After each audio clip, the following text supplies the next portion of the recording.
Salut à toutes et salut à tous, bienvenue dans cette nouvelle vidéo sur la chaîne C'est mon avis. Aujourd'hui, je vais vous faire mon petit débriefing sur un smartphone que j'ai utilisé donc plusieurs jours. Vous en avez l'habitude si vous êtes abonné à la chaîne. Et aujourd'hui donc, je vais vous parler du Xiaomi Mi 9 SE. C'est évidemment un téléphone que vous pouvez retrouver sur la chaîne dont j'ai fait le déballage en vidéo il y a quelques jours. J'ai utilisé ce smartphone en tant que smartphone principal comme d'habitude et je viens vous dire ce que j'en ai pensé. Alors le Mi 9 SE, pour celles et ceux qui s'y intéressent, j'imagine que vous connaissez plus ou moins les caractéristiques techniques. Sinon, je vous encourage à aller voir la fiche technique complète. Je mets le lien sous la vidéo. C'est donc le lien vers GSM Arena, la bible des fiches techniques pour smartphone. Et donc ce Mi 9 SE, c'est une sorte de cousin du Mi 9 qui est sorti donc il y a déjà 1 ou 2 mois de ça. Et le Mi 9 SE, qu'ils auraient pu aussi appeler Mi 9 Lite, c'est une version un petit peu rapetissée, rétrécie du Mi 9. Alors c'est quasiment le même smartphone du fait qu'il y a beaucoup de points communs, mais malgré tout il y a quand même pas mal de différences. Et je m'en suis rendu compte à l'usage, parce que c'est vrai que quand on compare les deux fiches techniques, bon, mis à part le processeur qui n'est pas le même, la taille d'écran évidemment qui n'est pas la même, on se dit c'est quasiment le même téléphone. Et puis au final, à l'utilisation, à l'usage, j'ai quand même vu pas mal de différences. Le Mi 9, c'est un smartphone que j'ai utilisé pendant quasiment 3 semaines, parce que quand j'apprécie un téléphone, je le garde plus longtemps que quand j'ai du mal à l'apprécier. Le Samsung A40 est le bon exemple inverse, puisque je l'ai gardé très peu de temps, parce que très rapidement, il y a des choses qui m'ont agacé. Là, ce petit Mi 9 SE, je l'aurais utilisé un peu plus d'une semaine, 10 gros jours. Et maintenant, je vais passer au modèle suivant. Alors, ce Mi 9 SE, moi, ce que j'ai beaucoup apprécié dès le déballage, évidemment, c'est son format très compact. Moi, j'apprécie beaucoup les téléphones de cette taille-là. C'est de plus en plus rare. J'ai été parmi les premiers fans de la gamme Xperia Compact, les smartphones de chez Sony, il y a quelques années. Il y a maintenant quasiment 5 ans de ça. Le Xperia Z3 Compact, par exemple, pour moi, était vraiment un super téléphone. J'avais beaucoup apprécié cette gamme compacte chez Sony Xperia. Et malheureusement, hormis donc cette gamme Xperia Sony, il y a très peu de constructeurs qui ont continué à faire des smartphones de petite taille avec des caractéristiques techniques dignes d'un haut de gamme, d'un flagship, comme on dit aujourd'hui. Il y a que Apple en fait qui continue à commercialiser des téléphones de taille compacte avec des composants très haut de gamme. Et c'est vrai que donc l'approche de Xiaomi sur ce Mi 9 SE, elle est vraiment intéressante, parce que on a le même module, je vais y revenir en détail après, mais on a le même module photo que sur le Mi 9 classique. On a quasiment les mêmes caractéristiques techniques, on a 6 Go de mémoire vive, on a un écran AMOLED, on a le lecteur d'empreintes digitales sous l'écran, la reconnaissance faciale, etc., etc. Donc il y a beaucoup de points communs avec son grand frère. C'est quasiment le même téléphone, sauf quand même qu'il y a quelques petits trucs qui m'ont agacé. Alors je vais commencer quand même par les points positifs et puis je terminerai par les choses qui m'ont un petit peu gêné. Alors dans les trucs que j'ai trouvé cool, donc hormis ce format compact, le poids léger, etc., j'ai beaucoup apprécié le module photo triple capteur que j'avais déjà apprécié sur le Mi 9. Alors par contre, c'est assez intéressant, parce que vu que j'ai utilisé le Mi 9 pendant quasiment 3 semaines et que j'ai utilisé celui-ci, allez, on va dire quasiment 2 semaines, ça fait plus d'un mois à utiliser donc ce triple capteur photo.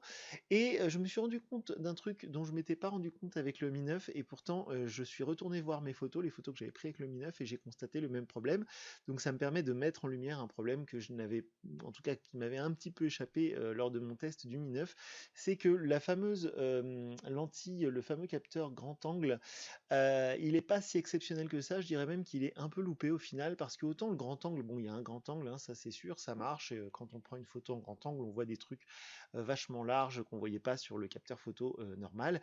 D'ailleurs, je fais une parenthèse, je vous incite fortement à cliquer sur le lien en dessous de la vidéo pour aller voir notre test écrit sur notre site www.cmonavis.eu. Sur le test écrit, je mets plein de photos que j'ai pris avec les téléphones que je teste. Donc si vous allez voir le test écrit de ce Xiaomi Mi 9 SE, vous allez trouver toutes les photos, en tout cas beaucoup de photos que j'ai prises avec ce smartphone. Ça vous permettra de vous faire un avis sur la qualité photo donc de ce capteur grand angle, parce que ce capteur grand angle, il est là, il est présent, il fonctionne, mais comparé à celui, alors vous allez me dire c'est pas les mêmes tarifs, je suis d'accord, mais il y a plusieurs mois de ça, c'était à Noël, j'ai testé le Huawei Mate 20 Pro, qui était pour moi la première fois que j'utilisais un smartphone avec un capteur grand angle.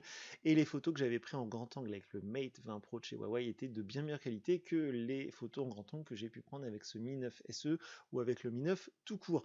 Tout simplement parce que vous verrez sur les photos, elles sont de bien moins bonne qualité. En fait, je pense que le capteur niveau pixels, il est à 5 mégapixels, peut-être 8, mais il n'est pas du tout à la hauteur du 48 mégapixels du capteur principal. Ça se voit tout de suite. En fait, quand on met les photos en plein écran, on voit que les détails sont assez flous. En fait, les photos sont bien moins fines au niveau des détails. C'est un peu dommage. Alors, c'est pas très grave, c'est pas forcément lié à ce Mi 9 SE, mais c'est une petite parenthèse que je voulais faire parce que c'est quelque chose dont je me suis rendu compte lors du test de ce Mi 9 SE. Mais revenons au truc que j'ai trouvé cool parce qu'on en était là.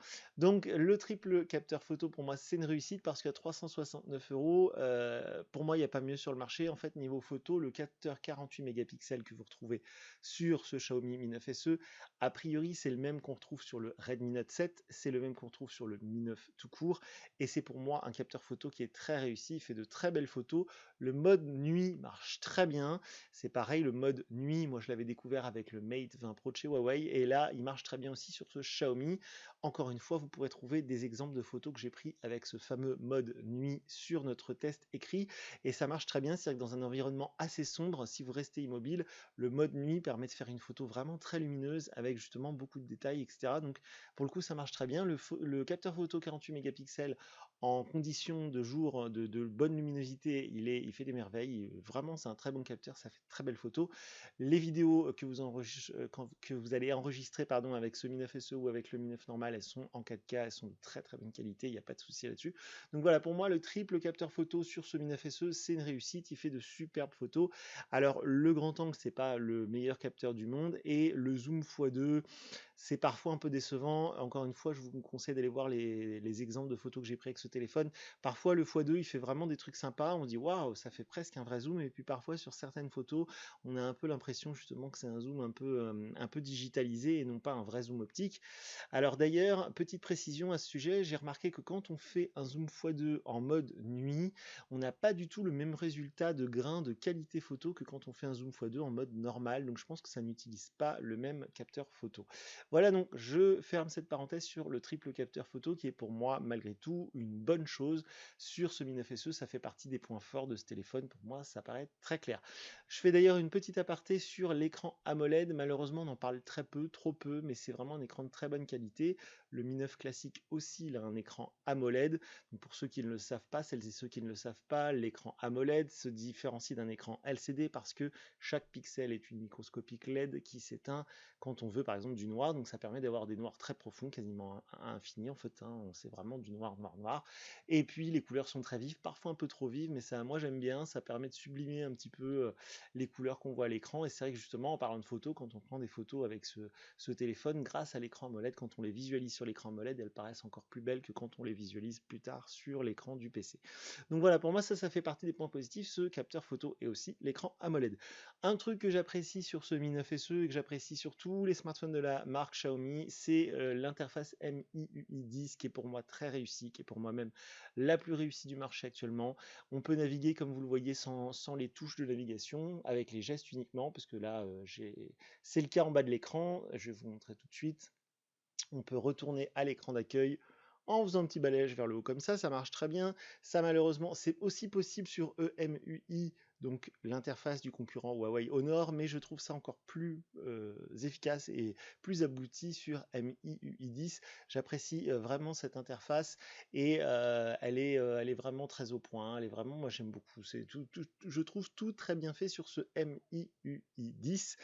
D'ailleurs, une petite chose que j'avais remarqué sur le Mi 9 et que j'ai remarqué aussi dans le déballage de ce Mi 9 SE, c'est que Xiaomi a eu la bonne idée d'enlever le petit bouton ici qui avait été rajouté sur le Mi 9. C'était un bouton d'accès rapide à Google Assistant, un bouton que je trouvais vraiment inutile. Et Dieu merci, de toute manière, OK Google, ça fonctionne sur la dernière version de MIUI, pardon, de chez Xiaomi. Donc, et le bouton Google Assistant servait vraiment à rien sur le Mi 9, donc il a été supprimé sur ce Mi 9 SE. Donc pour moi, c'est pareil, c'est une bonne idée. On va passer encore au truc que je trouve que j'ai trouvé cool sur ce téléphone parce qu'il y a plein d'autres trucs qui me viennent à la tête que j'ai pas trop apprécié, donc je vais essayer de pas m'écarter de mon chemin. Donc du coup, ce que j'ai apprécié aussi sur ce téléphone, sur ce Mi 9 SE, c'est évidemment la qualité de fabrication, mais ça on en a l'habitude pardon, chez Xiaomi. Vraiment, c'est un très beau téléphone qui est fait très premium dans la main, qui est vraiment très joli. C'est du verre Gorilla Glass à l'avant, à l'arrière, donc traité anti-rayures. Et le châssis en aluminium anodisé est très beau, voilà, toutes les finitions sont vraiment superbes. Et au quotidien, dès qu'on prend le téléphone en main, malgré qu'il soit très glissant, ça donne vraiment une impression de très haute qualité et ça c'est vraiment très appréciable. Ça fait partie des trucs qui sont difficiles à vous transcrire dans la vidéo mais qui font partie des choses qui vous donnent un bon feeling pour ce téléphone. Aussi, ce que j'ai apprécié, évidemment, mais ça me paraissait logique, ce sont les performances de ce Mi 9 SE. Il est doté de 6 Go de mémoire vive, d'un processeur Qualcomm Snapdragon 712, qui est pour moi largement suffisant. Il y a le 855, il y a plein d'autres processeurs chez Qualcomm maintenant qui sont plus puissants que celui-ci, mais c'est pour moi déjà largement suffisant. J'ai essayé, j'ai installé des jeux, ça tourne à merveille. Toutes les applications s'ouvrent en un instant, etc. Il est fluide, j'ai pas eu de plantage, pas eu de ralentissement. Donc pour moi, c'est du tout bon. En plus, ce processeur Qualcomm Snapdragon 712 pardon, permet de faire la charge rapide et ça fonctionne vraiment très bien avec le chargeur qui est fourni dans la boîte. J'ai réussi à obtenir environ 2% par minute puisqu'en une demi-heure j'étais à plus de 50% de charge. Donc ça marche vraiment très bien. Donc pour moi les performances de ce téléphone, il n'y a rien à dire, il est vraiment au top du top. Aussi, ce que j'ai apprécié, mais ça c'est pareil, on commence à s'y habituer, et c'est dommage parce que ça reste assez exceptionnel, c'est l'autonomie de ce téléphone qui est vraiment très bonne. Alors elle est un petit peu moins bonne d'après ce que j'ai ressenti par rapport au Mi 9 normal, on va dire, à son grand frère, le Mi 9 tout court. Mais elle est quand même très bonne cette autonomie, pardon. La batterie étant un petit peu plus petite que sur un Redmi Note 7 par exemple, ça m'avait un petit peu inquiété et au final non, parce que grâce à l'écran AMOLED qui consomme moins d'énergie qu'un écran LCD, l'autonomie est vraiment très bonne. Il est difficile, voire quasiment impossible de venir à bout de cette batterie en une journée seulement, et même on peut tenir une journée et demie si on est quelqu'un qui utilise peu son smartphone. Donc voilà, l'autonomie elle est vraiment très bonne. Ça devient une norme, une habitude en tout cas sur tous les téléphones de la marque Xiaomi parce qu'ils aiment bien mettre des grosses batteries, c'est vraiment cool. Et sur celui-ci où la batterie est un peu plus petite que dans le reste de la gamme, eh bien il y a plein de choses qui ont été faites. D'ailleurs l'écran est un peu plus petit, ça consomme moins d'énergie aussi. Donc bref, l'autonomie elle est bonne, et en plus de ça, si vraiment vous gérez mal votre batterie, vous avez la charge rapide avec le chargeur fourni dans la boîte. Donc c'est tout bon à ce niveau-là pour moi. Ensuite, c'est pareil, on commence à s'y habituer, mais c'est quelque chose qui est appréciable aussi, c'est la reconnaissance faciale. La reconnaissance faciale, elle est très performante sur ce Mi 9 SE. Il y a quelques mois de ça, j'avais testé le Mi Mix 3 de chez Xiaomi et j'avais râlé parce qu'il n'y avait pas la reconnaissance faciale, et à l'époque, en fait, c'est une fonctionnalité qui était réservée à certains pays seulement. Donc chez nous en France, on ne pouvait pas en bénéficier, je ne sais pas trop pourquoi. Maintenant, ça y est, dans la dernière version de MIUI, vous avez donc la reconnaissance faciale qui est activée par défaut. Vous pouvez la régler dans le menu et ça fonctionne très bien. Alors c'est peut-être moins sécurisé que sur certains autres modèles parce qu'il n'y a pas un émetteur de petits points infrarouges, ce genre de choses, mais ça marche très bien dans le sens où dès que je regarde mon téléphone, paf, ça me reconnaît, ça se déverrouille instantanément. Donc ça, c'est ce que je recherche avec une reconnaissance faciale. Ceux qui cherchent la sécurité à tout prix, il ne faut pas utiliser la reconnaissance faciale, sauf sur les iPhones avec Face ID par exemple. Mais là, moi, tout ce que je recherche, c'est que ça se déverrouille instantanément, et pour le coup, ça marche très bien. Donc ça fait partie des points positifs pour moi sur ce téléphone. Et j'en viens à parler aussi du lecteur d'empreintes digitales qui est caché sous l'écran. D'ailleurs, vous allez peut-être le voir, voilà, avec cette petite animation bien sympathique. Donc le lecteur d'empreintes digitales, c'est pareil, il est caché sous l'écran, mais ça marche très bien. Ça marche moins bien qu'un vrai lecteur qui serait intégré dans le dos de l'appareil, mais malgré tout, je dirais que 9 fois sur 10, ça a bien reconnu mon empreinte. C'est de mieux en mieux, j'ai l'impression qu'il s'améliore au fur et à mesure des versions logicielles et matérielles de leurs appareils. J'avais testé le Oppo RX17 Neo il y a quelques semaines, quelques mois maintenant, et justement, le lecteur d'empreintes sous l'écran était pas terrible. Une fois sur deux, ça marchait pas. Et là, ça marchait très bien. Donc, bravo Xiaomi, ça y est, c'est maîtrisé. C'est une technologie qui est maîtrisée. Donc, si jamais vous ne voulez pas utiliser la reconnaissance faciale, ou si la reconnaissance faciale ne vous reconnaît pas, parce que par exemple, vous avez mis un chapeau ou je ne sais quoi, eh bien, vous pouvez toujours déverrouiller votre téléphone avec l'empreinte digitale, et le lecteur est donc caché sous l'écran. Et je serais ravi qu'Apple s'inspire de ça et qu'il nous fasse un Touch ID sous l'écran du futur iPhone. Mais enfin bon, ça, ce sont purement des... Voilà, C'est assez utopique. On passe ensuite à dernier truc, voilà, lecteur d'empreintes, tout ça. J'ai tout parlé de ce que j'ai bien aimé sur ce Xiaomi Mi 9 SE. Bon, dans la globalité, je l'ai vraiment apprécié ce téléphone, mais, et c'est là on va passer à la suite, il y a quand même certaines choses qui m'ont un petit peu gêné, des petits trucs qui sont un petit peu gênants pour moi et qui feront que ce Mi 9 SE ne pourrait pas devenir mon téléphone perso, parce que si vous êtes habitué de notre chaîne ou de notre site, je vous rappelle donc que les téléphones que je les teste en tant que téléphone principal, je mets mes cartes SIM dedans, et à côté de ça, j'ai toujours un iPhone avec lequel je me filme aujourd'hui d'ailleurs, et cet iPhone 8 en fait fait office de backup quand j'ai un problème avec le téléphone que je teste. Et c'est vrai que le Mi 9 tout court, je l'ai gardé très longtemps parce qu'il était vraiment super. Le dernier téléphone aussi que j'avais vraiment apprécié très très très fort chez Android, c'était le Huawei Mate 20 Pro, mais ça commence un petit peu à dater, ça fait bientôt 6 mois maintenant. Donc ce Mi 9 SE, j'avais aussi beaucoup aimé le Pocophone F1, et je vais en parler à la fin de la vidéo. D'ailleurs, il y a un petit lien, je trouve, avec le Pocophone F1 à faire sur ce Mi 9 SE. Et donc ce Mi 9 SE, pour moi, il ne pourra pas devenir mon téléphone principal, mais je vais y revenir dans quelques minutes. Je vais d'abord vous parler des petits trucs qui m'ont gêné justement avec ce téléphone. En premier lieu, c'est tout bête, ça paraît être un détail pour beaucoup, mais pour moi ça veut dire beaucoup justement, enfin ça m'embête terriblement en tout cas, c'est qu'il n'y a pas de LED de notification sur ce Mi 9 SE. C'est un peu dommage, c'est vraiment ballot, parce qu'il y a plein de trucs voilà, qu'ils ont repris du Mi 9 normal, le Mi 9 normal, le Mi 9, le grand Mi 9 à 499 €, il a une LED de notification. Celui-ci n'en a pas. C'est vrai que ça fait un peu bidon de dire que ça, c'est un inconvénient, que c'est un truc vraiment embêtant, mais au quotidien, je vous assure que pour moi, en tout cas, c'est vraiment frustrant. On est obligé d'allumer l'écran de son smartphone sans arrêt pour regarder si on a eu des notifications. Donc c'est un truc qui m'embête un petit peu, qui m'a manqué. Et à 369 €, on est quand même en droit d'attendre des petites choses comme celle-ci. Je comprends d'ailleurs tout à fait que techniquement parlant, c'était peut-être un petit peu difficile, en tout cas un petit peu coûteux, d'intégrer une lettre de notification, parce que la bordure supérieure est très fine et parce que c'est une encoche en forme de goutte. Donc je comprends tout à fait qu'il n'y ait pas, en tout cas que ça coûtait un petit peu cher de le faire, de l'intégrer. Bon bah tant pis, il n'y a pas de LED, mais moi ça m'a un petit peu gêné, ça fait partie des choses qui m'ont un petit peu gêné. Ensuite c'est pareil, c'est pas inhérent à ce Mi 9 SE, mais un truc tout bête, c'est qu'il n'y a pas de prise jack. Alors il n'y en avait pas aussi sur le Mi 9 tout court, mais il y en a une sur le Redmi Note 7 qui est beaucoup moins cher, à 199 €. Moi je comprends tout à fait quand on enlève la prise jack, quand c'est pour l'étanchéité, mais ce Mi 9 SE, comme le Mi 9 normal, ils ne sont pas certifiés IP67 ou IP68, ils ne sont pas étanches. Donc pour moi, le fait de supprimer la prise jack, ce n'est pas justifié. Il y a un adaptateur fourni dans la boîte, un adaptateur pardon, USB type C vers jack 3.5, mais l'adaptateur, tout le monde sait que soit on le perd, soit on l'oublie, on l'a jamais avec soi quand il faut, donc c'est un peu gênant. Donc ça fait partie des petits trucs qui m'ont un peu agacé.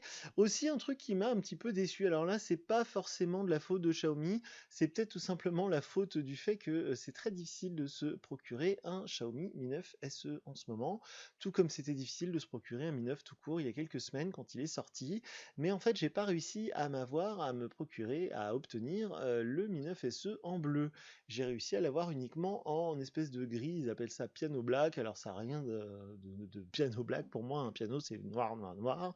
Là c'est plutôt gris foncé, et je trouve le design du coup un peu quelconque, c'est un peu embêtant, c'est un peu dommage. C'est-à-dire que pour un smartphone vraiment à l'avant-garde, avec beaucoup de technologies intégrées, qui est vraiment très mise en avant, beaucoup mise en avant par Xiaomi sur les réseaux sociaux, et ben du coup dans ce coloris noir, c'est vraiment un smartphone quelconque, et justement quelqu'un qui sortirait à côté de moi un Redmi Note 7 en bleu, ou que sais-je encore, un Honor 10 Lite ou un Honor 8X en bleu, bah ça a quand même vachement plus de gueule. Alors je sais bien qu'il existe en bleu aussi ce Mi 9 SE, mais bah du coup il est quasiment introuvable. En tout cas moi j'ai pas réussi à me procurer un. Et ce Mi 9 SE en gris, il est assez quelconque, le design il est assez quelconque, il n'y a rien d'extraordinaire. Quand on l'a en main, heureusement il est bien construit, les finitions sont vraiment exemplaires, mais du coup c'est quelque chose, voilà, qui participe au fait que j'ai pas eu un gros coup de cœur pour ce téléphone en l'utilisant pardon, au quotidien. C'est un téléphone un peu banal, et c'est dommage parce que vu le prix qu'il coûte et vu tout ce qu'il a sous le capot, ça aurait mérité justement quelque chose d'un petit peu plus avant-gardiste, en tout cas un peu plus osé au niveau du design. Mais bon, c'est pas grave et c'est une histoire de goût, ce n'est que mon avis, mais je trouve ce téléphone un peu discret, un peu, voilà, pas très excitant.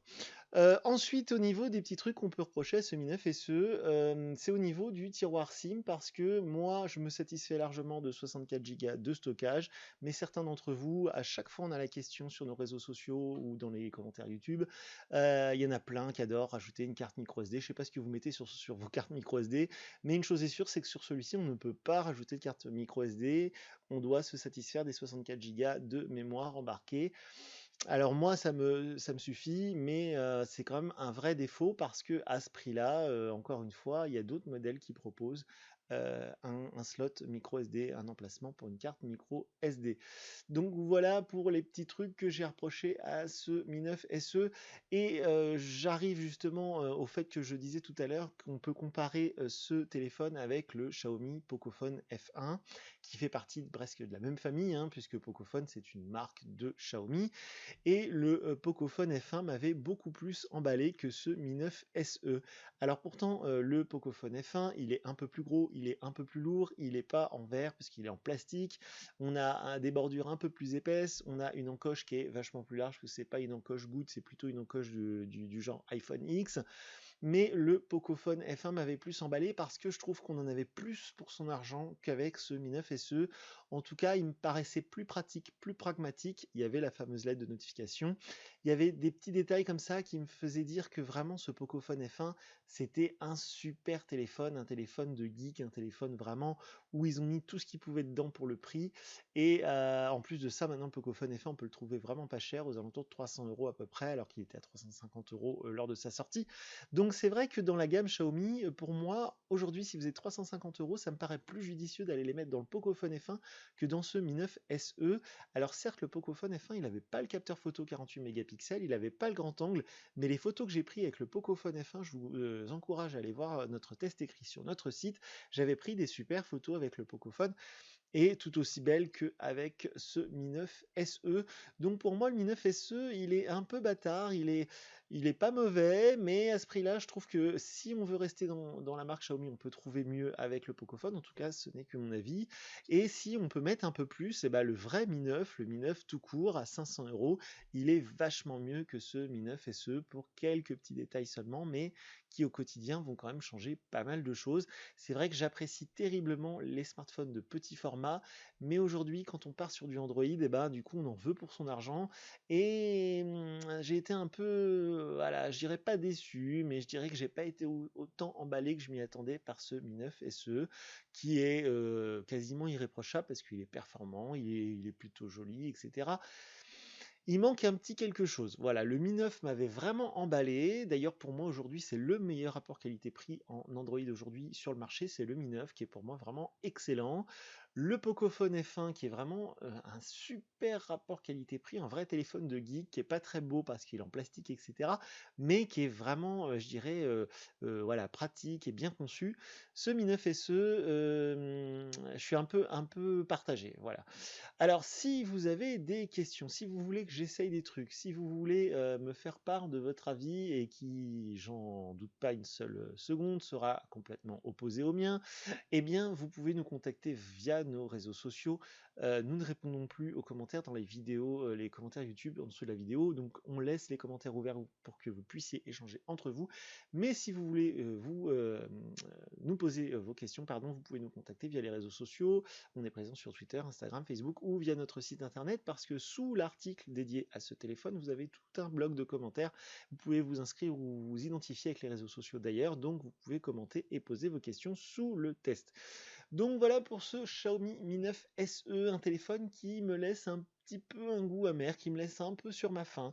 C'est pour moi pas le meilleur smartphone de chez Xiaomi malgré qu'il soit très très bon. Très honnêtement, quelqu'un qui me demande aujourd'hui un smartphone, un nouveau smartphone, quelqu'un par exemple qui est sur iPhone actuellement, qui me dit voilà, je veux un smartphone Xiaomi parce qu'on m'a parlé de cette marque, parce que j'ai entendu dire que le rapport qualité-prix est très bon. Qu'est-ce que tu en penses et quel modèle me conseilles-tu dans cette marque chinoise? Eh bien, je dirais soit le Redmi Note 7 ou soit le Mi 9, ça dépend de tes moyens, mais pour moi, le Redmi Note 7, il est presque aussi bon que ce Mi 9 SE. Alors j'en entends déjà derrière vos écrans en train de hurler. Tout ce que je veux dire, c'est qu'évidemment, il n'y a pas les mêmes performances dans les deux téléphones, le processeur n'est pas le même et la quantité de mémoire vive n'est pas la même. Mais très franchement, vous allez faire quasiment la même chose avec un Redmi Note 7 qu'avec ce Mi 9 SE. Et la puissance pure, pour moi, elle ne sert à rien parce que je joue très peu sur mon smartphone. Et la qualité photo du 48 mégapixels, vous allez la retrouver sur le Redmi Note 7. Donc il y a vraiment que l'histoire du grand angle et du zoom x2. Et c'est pas vraiment très abouti encore. Et le Mi 9 tout court, il est intéressant dans le fait que il y a quand même un petit peu plus de puissance que dans ce Mi 9 SE. Et je l'ai trouvé quand même plus abouti sur certains petits détails, notamment la LED de notification, ce genre de choses. Voilà donc pour ce Mi 9 SE, je vous dis à très bientôt pour une nouvelle vidéo sur notre chaîne. Salut!